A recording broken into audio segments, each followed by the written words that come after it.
How do you feel? Like, how do you really feel right at this moment? No filters, no rehearsed answers, no I'm fine or just tired. I mean, really feel. Maybe it's I'm grateful, but there's more I want to explore. Maybe you're feeling like you love your life, but you can't ignore that fire in your belly. Maybe you're so busy and you're feeling overwhelmed with the busyness of life, but yet at the end of the day, you don't feel like you've accomplished anything because it feels like you're just pushing paper around. Or maybe you feel just really lost, stuck, sort of like in no man's land, right? Or perhaps you feel guilty, just so guilty for wanting more because your life, by all appearances, is great. See, for so many of us women, the real answer when I ask, how are you feeling? It's rarely one of gratitude or joy. It's almost always one of frustration, resentfulness, and overwhelm. And yet, what do we do? What do we do as women? We slap on a smile, we power through, and pretend everything's okay. That we're really good at. But here's the thing, deep down, there's a disconnect, a gap between who you are and who the world thinks you are, a wall between what you're showing and what you're hiding. Why? Because somewhere along the way, you lost yourself in the shuffle of the busyness, right?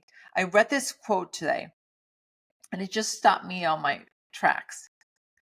If you don't spend enough time getting to know yourself, you'll end up absorbing everyone else's definition of you. It's so freaking true. OMG. If you don't take the time to understand your heart, your soul, and your desires, someone else will decide them for you. And let's be honest, how often do we let this happen? I mean, seriously, we let others define who we are, how we should feel, what we're supposed to want, what we're supposed to desire. No wonder there's a disconnect. No wonder there's a disconnect between what we say and what we mean.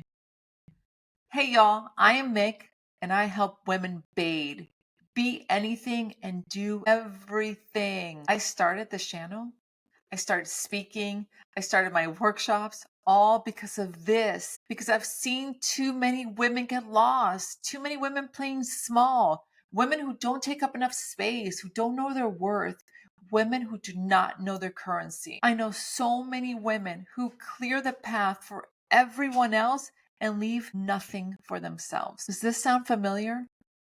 But here's what I know for sure. You are not here to live on autopilot. This is your one life. The good news is this, that restlessness that you're feeling, that no man's land, that itch, that is your soul calling you out. It's screaming, wake up, start living. Because if you don't, you'll keep living like a mirror. You'll keep reflecting everyone else's expectations while your true self stays hidden. One day you're going to wake up and realize you've been playing a part in someone else's story. And you'll realize, I never got in the arena of my own life. I stayed on the sidelines. I was barely a supporting actor in my whole life.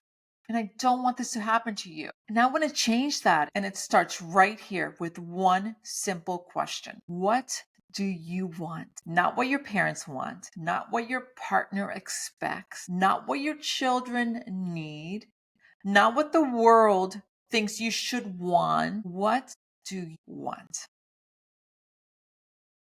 Now I know this is where women get tripped up because you have not thought about this in ages, right? So it's a really, really hard question. And I get it. I get it because tapping into that requires some answers that you may not be ready for. Tapping into that requires that you get messy and uncomfortable.